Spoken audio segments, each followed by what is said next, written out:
Welcome back guys to another amazing video on this YouTube channel abroad study mentors. और आज की इस video में हम बात करेंगे कि कौन कौन से डॉक्यूमेंट्स रिक्वायर्ड होते हैं for making a Canada visitor या फिर tourist visa application. So let's start the video without any delay.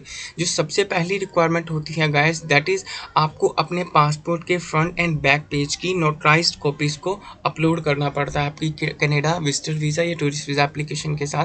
Remember guys, जब भी आप अपने पासपोर्ट की फ्रंट एंड बैक पेज की जो कॉपीज़ है, नोटराइज कॉपीज़ है, उसे अपलोड करेंगे, उसे पीडीएफ फॉर्मेट में कन्वर्ट कर लीजिएगा। ऊपर आप अपने फ्रंट जो पासपोर्ट का फ्रंट पेज है उसकी कॉपी और उसके नीचे अपने पासपोर्ट की बैक पेज की कॉपी को, नोटराइज कॉपीज़ को अटैच करके in the form of PDF format आप उसे अपलोड कीजिएगा अपनी कनाडा टूरिस्ट वीज़ा या विजिटर वीज़ा एप्लीकेशन के साथ। अब बात करते हैं हमारी दूसरी रिक्वायरमेंट की फॉर कनाडा टूरिस्ट वीज़ा या विजिटर वीज़ा एप्लीकेशन के लिए, वो है हमारा डिजिटल फोटोग्राफ। तो गाइस, जब भी आप वीज़ा एप्लीकेशन करेंगे कनाडा टूरिस्ट वीज़ा या विजिटर वीज़ा के लिए, तो उसके लिए आपको एक डिजिटल फोटोग्राफ रिक्वायर्ड होगी आपकी, जो कुछ स्पेसिफिकेशन के साथ आपको अपलोड करनी पड़ेगी। वो स्पेसिफिकेशन क्या है? बेसिकली जो फ़ोटो आप अपलोड करेंगे उसमें आपका 80% फेस आना चाहिए, और इसके अलावा जो बैकग्राउंड होना चाहिए आपकी फ़ोटो का, या तो वो लाइट हो या फिर वो वाइट हो। इसके अलावा भी कुछ स्पेसिफिकेशंस होते हैं वीज़ा फाइल फ़ोटो के लिए, तो वो आप कनाडा की ऑफिशियल IRCC की ऑफिशियल वेबसाइट से चेक कर सकते हैं, दैट इज़ www.canada.ca। इसके अलावा आपको अपने एम्प्लॉयमेंट डॉक्यूमेंट्स को अपलोड करना पड़ता है अपनी कनाडा विजिटर वीज़ा या टूरिस्ट वीज़ा एप्लीकेशन के साथ। अब हम बात करते हैं कि एम्प्लॉयमेंट डॉक्यूमेंट्स। तो एम्प्लॉयमेंट डॉक्यूमेंट्स डिफरेंट पर्सन के लिए डिफरेंट होंगे। कैसे? कुछ पर्सन प्राइवेटली एम्प्लॉयड होते हैं, कुछ पर्सन्स गवर्नमेंट एम्प्लॉयज़ होते हैं, कुछ पर्सन्स जो हैं एग्रीकल्चरिस्ट होते हैं, और कुछ पर्सन्स जो हैं बिजनेस मैन होते हैं।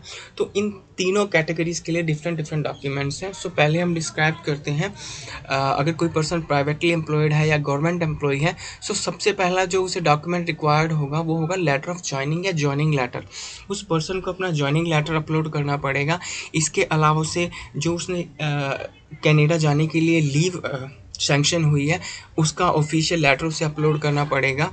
ओके। इसके अलावा उस पर्सन को अपनी ITRs इंक्लूड करनी पड़ेंगी अपनी वीज़ा फाइल में, या फिर अगर वो फॉर्म 16 फिल करता है तो वो इंक्लूड होगा, या फिर इसके अलावा वो अपनी सैलरी स्लिप्स जो हैं लास्ट 6 मंथ्स की अपलोड कर सकता है अपनी कनाडा टूरिस्ट वीज़ा एप्लीकेशन के साथ। या फिर अगर सैलरी स्लिप्स नहीं हैं तो वो अपनी जो सैलरी बैंक अकाउंट स्टेटमेंट है फॉर पास्ट 6 मंथ्स या उससे भी ज़्यादा वो करना चाहे तो कर सकता है, लेकिन मिनिमम ऑफ 6 मंथ्स की आपकी जो है बैंक अकाउंट स्टेटमेंट, जो सैलरी अकाउंट स्टेटमेंट है, वो आप अपलोड कर सकते हैं अगर आप प्राइवेटली एम्प्लॉयड हैं या फिर गवर्नमेंट एम्प्लॉय हैं। अब हम बात करते हैं एग्रीकल्चरिस्ट। अगर आप एग्रीकल्चरिस्ट हैं तो कौन कौन से डॉक्यूमेंट्स रिक्वायर्ड होंगे आपकी कनाडा टूरिस्ट वीज़ा या विजिटर वीज़ा एप्लीकेशन के लिए। सो सबसे पहला जो डॉक्यूमेंट है that is your land record document या फिर जमाबंदी फ़र्द। सो गाइस, जमाबंदी फ़र्द के अंदर सारी की सारी डिटेल्स होती हैं कि आपका कितना लैंड है, एग्रीकल्चर लैंड आपके पास कितनी है। ओके, ये सारी डिटेल्स उसमें होंगी जमाबंदी फ़र्द में। इसके अलावा गाइस, अगर आपकी जमाबंदी फ़र्द इंग्लिश लैंग्वेज में नहीं है, हिंदी में है, पंजाबी में है, गुजराती में है, मराठी में है, तो उसे आपको इंग्लिश ट्रांसलेट करवाना है, और वो इंग्लिश ट्रांसलेशन को आपको नोटराइज्ड करवा के अपनी वीज़ा एप्लीकेशन के साथ अटैच करना है। इसके अलावा आप जी फॉर्म इंक्लूड कर सकते हैं। आप इनकम सर्टिफिकेट फ्रॉम तहसीलदार आपका इंक्लूड होगा आपकी विजिटर वीज़ा एप्लीकेशन के साथ।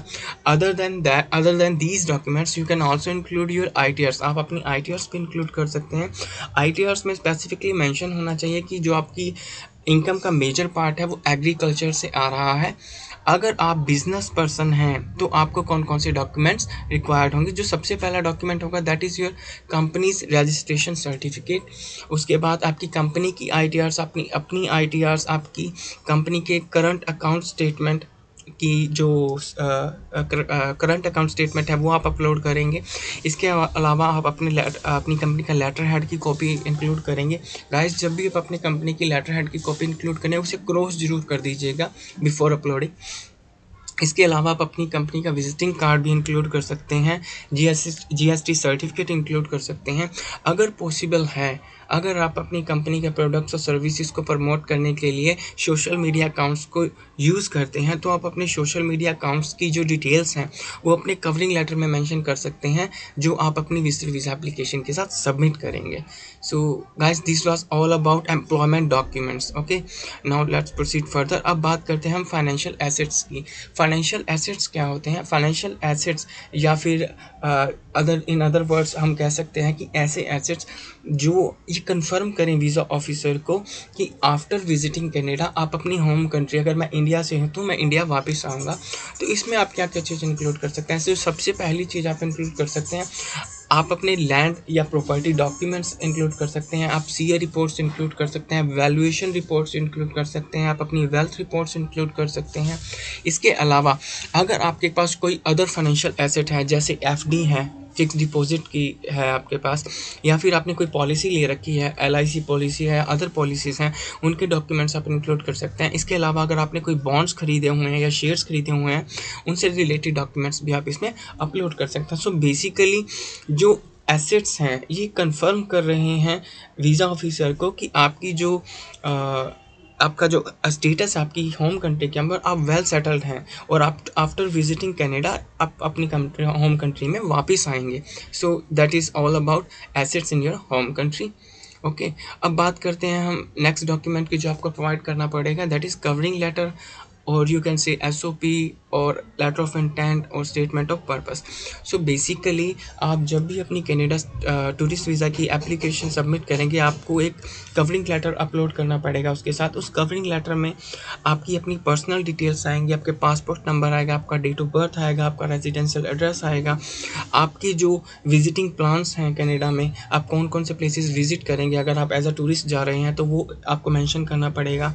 अगर कोई पर्सन आपको इनवाइट कर रहा है कनाडा में, तो उसकी डिटेल्स भी आपको कवरिंग लेटर में देनी पड़ेंगी कि वो पर्सन कौन है, उसका स्टेटस क्या है कनाडा में, उसका रिलेशन क्या है आपसे, और आप कितने दिन के लिए कनाडा जा रहे हैं, कब से कब तक कनाडा जा रहे हैं, वो सारी डिटेल्स आपको मेंशन करनी पड़ेंगी। इसके अलावा अगर आप एज अ टूरिस्ट जा रहे हैं कनाडा विदाउट इन्विटेशन है या विदाउट स्पॉन्सरशिप है, तो आपको ट्रैवल इटिनरीज या flight booking and hotel bookings भी इंक्लूड कर सकते हैं आप अपनी विजिटर वीज़ा एप्लीकेशन के साथ।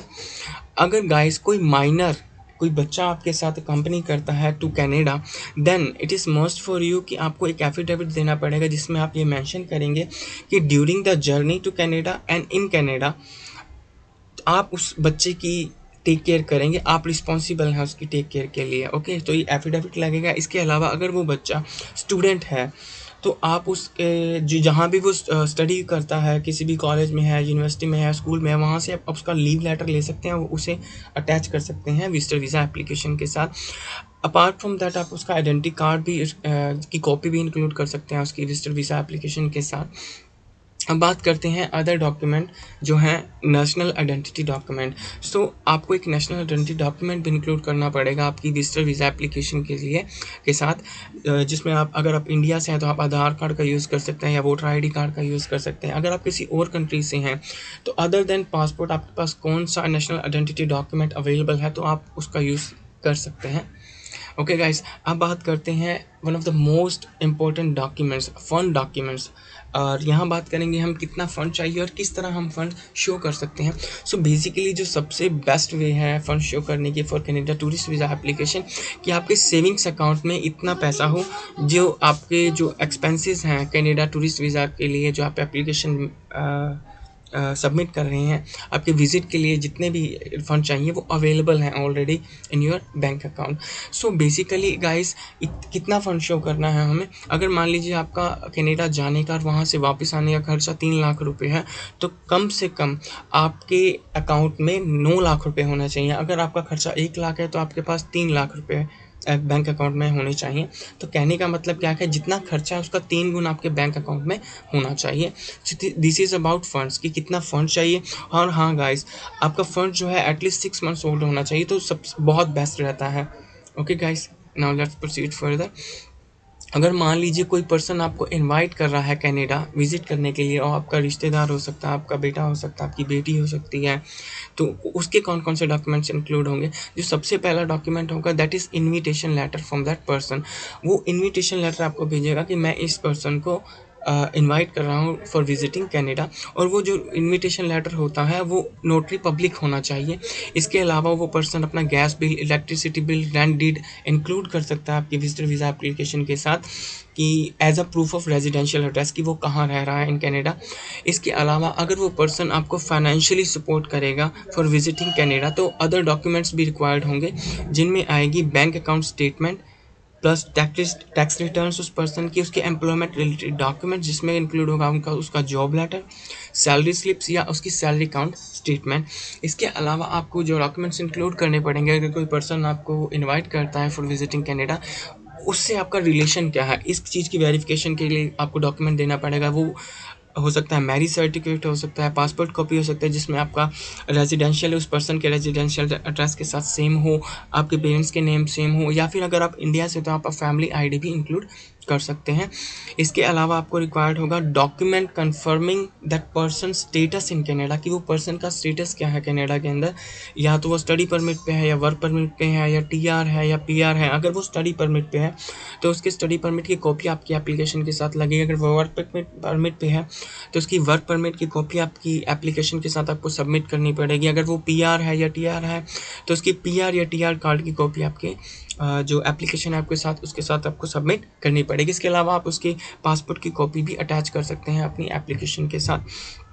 अलोंग साइड इट, अगर कोई स्टूडेंट अपने पेरेंट्स को इनवाइट करता है फॉर विजिटिंग कनाडा तो जहाँ वो पढ़ रहा है स्टूडेंट वहाँ से एक लेटर ले सकता है कि वो वहाँ पे फुल टाइम एनरोल्ड है, किस कोर्स में एनरोल्ड है वो डिटेल्स दे सकता है, और वो कितने टाइम के लिए अपने पेरेंट्स को इनवाइट कर रहा है वो चीज़ मेंशन कर सकता है उस लेटर में। और एक चीज़ और मेंशन कर सकता है कि वो कंसर्न इंस्टीट्यूशन को कोई ऑब्जेक्शन नहीं है कि वो अपने पेरेंट्स को अगर इनवाइट करता है for visiting Canada. So these are the documents for अगर कोई पर्सन आपको इनवाइट करता है कनाडा विजिट करने के लिए। अब हम बात करते हैं फॉर्म्स की, कौन कौन से फॉर्म्स रिक्वायर्ड होंगे for making your Canada visitor visa application. So basically आप फॉर्म्स कौन कौन से इंक्लूड करने पड़ेंगे। आप जब भी अपना जीसीकी अकाउंट क्रिएट करेंगे for making your online application for Canada visitor visa, तो वहाँ एक डॉक्यूमेंट चेकलिस्ट प्रोवाइड की जाएगी आपको। वहाँ स्पेसिफिकली मैंशनड होगा कि ये जो फॉर्म्स हैं आपको इंक्लूड करने हैं अपनी विजिटर वीज़ा एप्लीकेशन के साथ। तो ईजिली आप उस पर्टिकुलर लिंक पे क्लिक करके उस फॉर्म पे क्लिक करके आप उसे डाउनलोड कर सकते हैं अपनी डॉक्यूमेंट चेकलिस्ट से फ्रॉम योर जीसीकी अकाउंट, और उसे ईजिली फिल करके दोबारा अपलोड भी कर सकते हैं। So guys, this is all about the documents required for Canada tourist visa या विजिटर वीज़ा एप्लीकेशन। इसके अलावा अगर आप डिटेल इन्फॉर्मेशन चाहते हैं कनाडा विजिटर वीज़ा एप्लीकेशन पे तो आप अब्रॉड स्टडी मेंटर्स की ऑफिशियल वेबसाइट www.abroadstudymentors.com पर विजिट कर सकते हैं। आपको वहाँ एक डिटेल आर्टिकल मिलेगा जो सारे के सारे एस्पेक्ट्स डिस्क्राइब करता है फॉर कनाडा विजिटर वीज़ा या टूरिस्ट वीज़ा एप्लीकेशन के लिए।